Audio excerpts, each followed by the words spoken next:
Well, hello Internet, and welcome to part 15 of my Android development tutorial. Today I'm going to focus in on one topic which is confusing a lot of people to make it 100% understandable. Today I'm going to show you the easiest way to parse JSON with Android. So I have a lot to do, so let's get into it.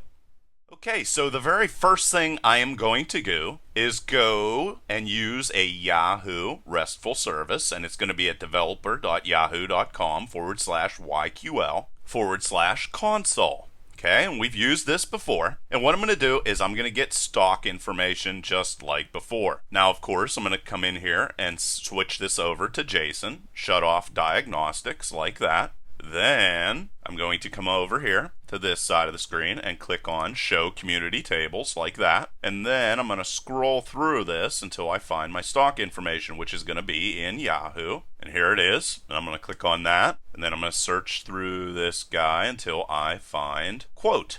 Click on that. And here all this information shows up. And I'm just going to cut it down to just one stock. And I'm going to shut off diagnostics, turn on JSON, hit test, and there you can see all of the JSON information. Now, these guys are going to be considered JSON objects. So query is going to be a JSON object. And I'm going to leave in the CB function in this situation because I'm going to show you how to delete it because that comes up a lot. And I'm not really going to focus in on arrays and how they work, but I'm going to cover everything else. My goal here is to make this as simple as humanly possible. So now that we have all of this information here, what we're going to need to do is go down here and copy this URL. Just select it, hit copy. And then we're going to jump over and write ourselves some code. Okay, so here I am inside of Eclipse, and I created this application. I've done it so many times, I'm sure you guys know how it works. And we're only going to be working with two different files, mainActivity.java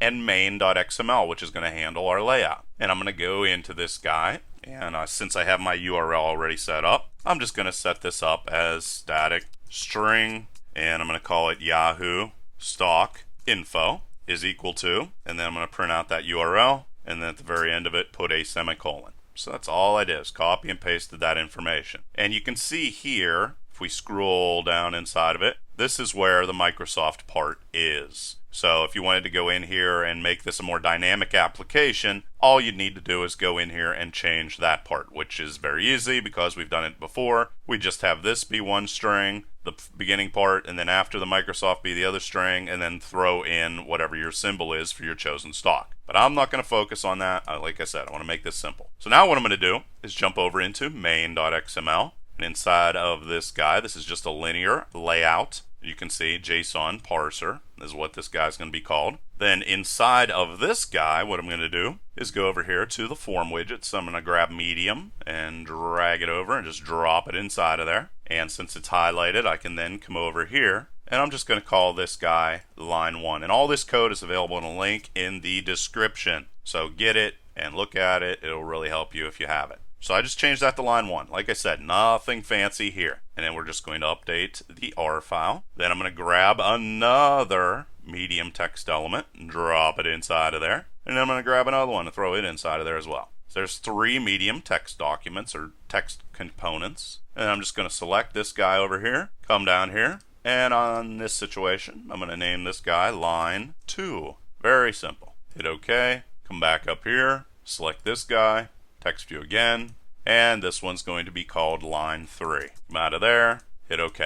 Now, all of these guys are all set up, and if I come down into the main.xml to see the actual code, here is everything all set up for me. And if I want to, I can come in here and just delete that medium text part right there. It doesn't really matter because it's going to be deleted immediately whenever the app starts running. Bounce back over. Oh, I missed this one. And there we go. And I could also come in here and if this was just a regular text view, I could also come in here and do something like style is equal to at Android style / text appearance dot medium like that. Or I could have just selected this one right here, which I'll just do, and put those inside of there instead of having this be here. But it really doesn't matter. I mean, you can do it either way. I just wanted to show you there's a couple different ways to do it. And if you jump over in graphical layout, well, there's nothing there, so it doesn't really matter. And that is all we are going to do with the layout part. So now I'm going to jump into main activity.java and start creating everything else.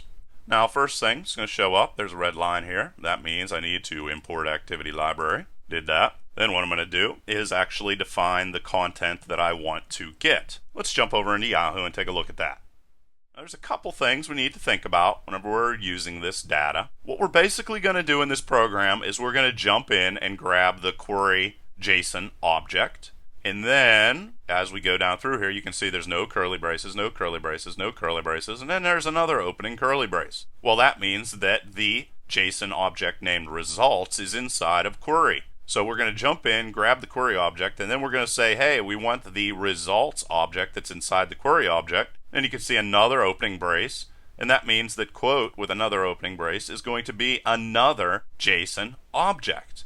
Then what we're going to do is come inside of here and ask for these JSON strings that are inside of here. And that's how we're going to get all of our data. We'll revisit that here in a second. So now that we know all that, let's go in and we're going to grab symbol, we're going to grab change, days low and days high, just to keep it very simple. And all of these guys are strings, so we don't need to worry about anything else. Real simple to work with. So, and I'm just going to make these static again. I'm going to call this a string, stock, symbol is equal to, and I'm just going to define all these and give them a value of nothing. Then inside of this, I'm going to call this stock days low, and then this is going to be stock days high, and then this is going to be stock change. So those are going to be all the different values I'm going to be working with. Now that I have that all set up, let's go public void on create bundle saved instance state. We're not going to be saving anything if in case this should crash or something in this situation, so we don't need to worry about that. And import. And this is going to be actually overriding the onCreate method that comes with the activities. So in that situation, I'm going to type in override. And with this guy, I'm going to call the superclass onCreate and pass it saved instance state, just like before, just like we've always done. Then set content view. And this is just going to be a reference to the layout file that we're going to use with this, which is going to be main.xml. So to do that, we just go rlayout.main. Very simple. Now we have that set up. And then we're going to go new my async task and call it to execute. And the reason why we're going to need to use async task is if you ever need to perform any type of background tasks, like you need to go to a website or a RESTful service and grab information, and you then want to write that information to the GUI, you have to actually use an async task to perform that operation, because it's going to all be done in the background. And down here, I'm actually going to define that whole entire thing. So I'm going to go private class my async task extends async task, and then just throw in string, string, and string. And then we're going to have to go and grab this guy, so we're going to have to import that library. And now that we have that all set up, we're going to have to get the unimplemented methods. And there's actually going to be two methods we're going to have to create. There's going to be do in background, and then there's also going to be the method that is going to be called after all the background information is all done, and it's called onPostExecute. And with this guy, we're just going to change this to result, and then we'll get back to that in a second. Delete that. Okay, so the very first thing we're going to need to do is get an HTTP client that is going to support both streaming uploads as well as downloads. Now in this situation, we're going to be getting a download of information from that RESTful service from Yahoo, and I'm just going to call it HTTP client is equal to new default HTTP client, and then I'm going to go new basic HTTP params. Then we just need to come in here and get all these different libraries. Then after we have that set up, we're going to need to define that we want to use the post method to grab data from a provided URL, which is going to be from Yahoo, just like before. How you do that is HTTP post. I'm just going to call it HTTP post is equal to new HTTP post, and then pass inside of it Yahoo stock info, which is the URL for that data that we're going to want to get. Now that we have that set up, we're going to define exactly the type of web service that we're going to be using, which is going to be a JSON service, of course. Set header, and we're going to say content type application JSON. Then we're going to have to get ourselves an input stream, which is used to read data from the URL, of course. So I'm going to just call that input stream, give it a null value, and then I'm going to create a string, and I'm going to call this result, and give it a value of null, and it's going to hold all of the data that we get from that URL. Then I'm going to create a try block, going to ask for a response. I may get one, I may not, from our web service. HTTP client execute, pass in HTTP post to that. Then I'm going to create an HTTP entity. Boy, that's hard to say, HTTP. And I'm just going to call it entity. And what this guy's going to have is all the content from the requested URL along with headers and all kinds of other information. And to get that, you go response, get entity. And there's no reason, of course, to memorize all this stuff. Trying to keep it nice and simple. Input stream. I need to get the main content from our URL. Then I'm going to create a buffered reader, and it's going to read all the data from the input stream until the buffer's full, and just helps us grab everything in bunches rather than trying to grab everything willy-nilly. Buffered reader, and then we're going to go new input stream reader, pass the input stream to it, and then JSON is UTF-8 by default, so we're going to go UTF-8 and then throw an 8 at the end of that, and there we are. Then we're going to create ourselves a string builder, the string builder, and it is going to store all of our data for us. Create another string called line, give it a null value. Then I'm going to read all the data from the buffer until nothing is left. So to do that, I'm going to create myself a while loop, and I'm going to say line is equal to reader, read line, and we're going to continue until we hit a null statement. And then as we go along, I'm going to take the string builder and append the line of data, and then I'm also going to throw in a new line. And then after we are done reading all the data, we've read it all, we're going to go result is equal to the string builder and convert it into a string. So everything's going to be inside of result now. And then we have to catch any exceptions that are thrown. Just to keep this nice and simple, I'm just going to catch all of them and print stack trace. And then we're also going to put in a finally in this situation, and its job is to just close the input stream for us. But to do that, we're going to have to wrap it in a try block. And then I'm just going to say if input stream is not equal to null, input stream close. Okay, so we got all our data already. We're done with that. We grabbed it all. And then exception wise, we're just going to catch all exceptions again. There we are. So now what we need to do is to create a JSON object, and I'm just going to call it JSON object. And what this guy's going to do is hold a bunch of key valued pairs from the JSON source. That's it. And I showed you what they look like here previously. And now inside of a try block, once again, remember I said that I want to show you, let's look at Yahoo. Remember we have CB Func inside of here. Well, if we want to get rid of that, I'm going to show you how to do that. If we come up here, you can see right here. Now if I want to delete 1, 2, 3, 4, 5, 6, 7, I want to delete all that data off of there. How I do it is go result. Remember that stores all the information, and then I go result dot substring.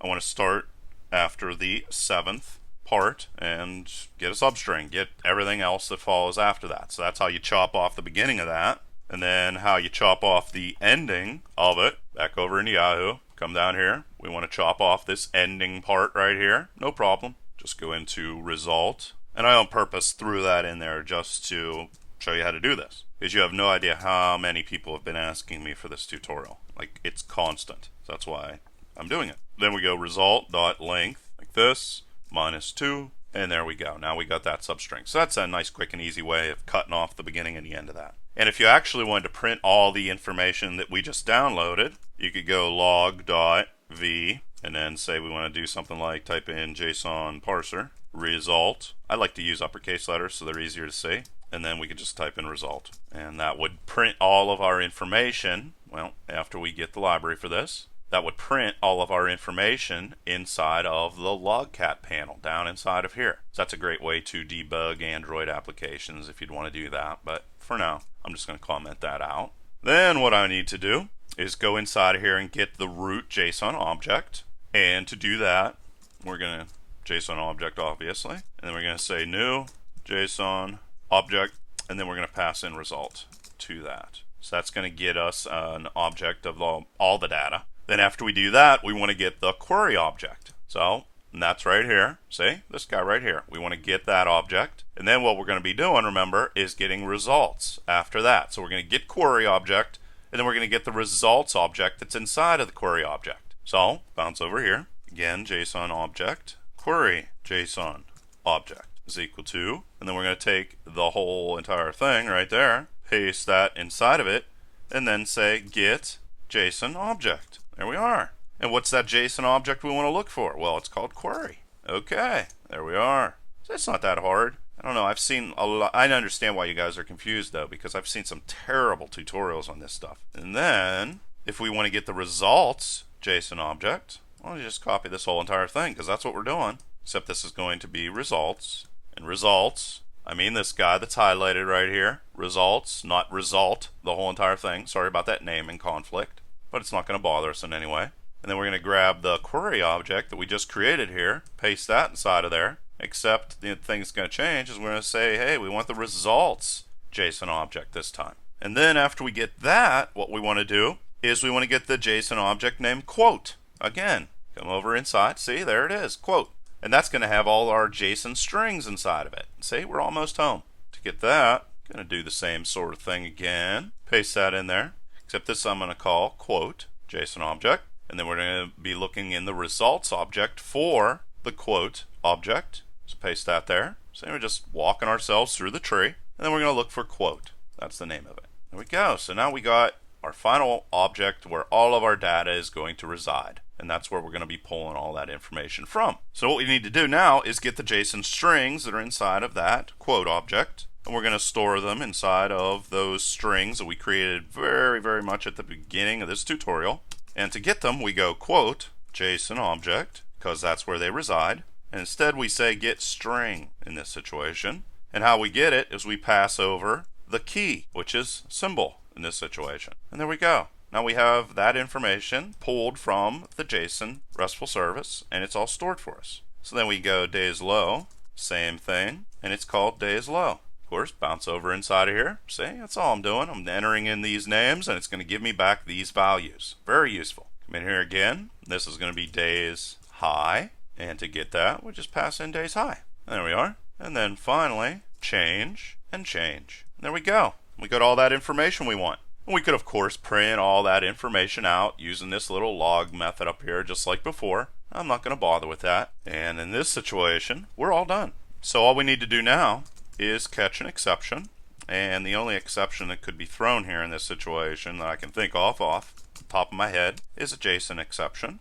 So we're just going to catch that and then print that error if it should occur, and then this guy we're going to return result. It's not really going to matter, but whatever. So all that leaves us with is the on post execute, and what this guy is going to do for us is write all that information to the text views in our layout. So to do that, we need to create the ability to do that. And remember, this was called line 1 and text view. And we're going to say find view by ID and pass in r.id. And the name of that guy was line 1. See? Line 1. There it is. And then we need to do this for all of the text views. And there's only going to be 3 of them. And this is going to be line 2. This is going to be line 3. And then this is going to be line 2, and this is going to be line 3. Then we just need to change the data that is inside of those text views. So to do that, I'm going to go line 1 dot set text like this, and then go stock plus stock symbol. Get that in there. And then let's say that I want to put a space inside of there, and then get the stock change for the day. And there we go. Now we need to do that for the other text views. So I'm going to go line 2. And line 3, change this to days low, rid of all this stuff, and just type in stock days low. And then this guy is going to be days high, and this is going to be stock days high. And there we are. We got that all set. And we are done, really. This is it. But I want to show you a couple other things you can do with JSON inside of Android. So whenever we looked at the Yahoo information, there's all these results. And let's say that we would want to store them inside of an array. how would we go through and get all this information? We already know how to grab the values if you have the keys. So in this situation, I'm just going to grab all the values. So we're just going to jump up in here, and I'm going to type in not needed for program. So this stuff's not needed, but it's something I just want to cover just to show you how to grab an array. So to grab an array, we're going to go and create a JSON array. And let's say I want to call it query array, like that. And this is definitely something that you would do. JSON object. And to get everything in the quote JSON object, which is going to be a list of all the types of data that's in there, you just type in names. And that's going to return all of these different guys. Then I'm going to go and create myself a list of strings because those are all going to be strings. I'm just going to call it list is equal to new array list, which is going to be a string. And then I'm going to create a for loop inside of this. Go int I is equal to 0, while I is less than the size of my query array length. I'm going to increment this guy. And then I'm going to add them to my list. To do that, I just go query array dot get string I, like that. And then if I want to print out to the screen all of that data, I can just go string item and list, which is my list. Jump up here and just grab this. Bounce back down inside of here, and then maybe I want to call this something like JSON array items and item, and it's going to print all those in my logcat panel, which is going to be really awesome. And I also have a couple other little things that is in the code. If you want to explore those different things, just go get the code. Okay, so I have all that information, a couple different ways to work with JSON objects and JSON data in general. So let's execute it. And there you see stock Yahoo. There's the daily change, there's the daily low, there's the daily high, and there is all of our information. And then also, if we come over here, go down to the logcat right here, grab this guy. You're going to also see that all that other data that we asked to pull in, like the array items and all that other information, is all down here inside of the logcat panel. So pretty cool, whole bunch of ways to work with JSON data. And up next, I'm going to take this information and I'm going to put it into a new Android application as we explore fragments. Please leave all your questions and comments below. Otherwise, till next time.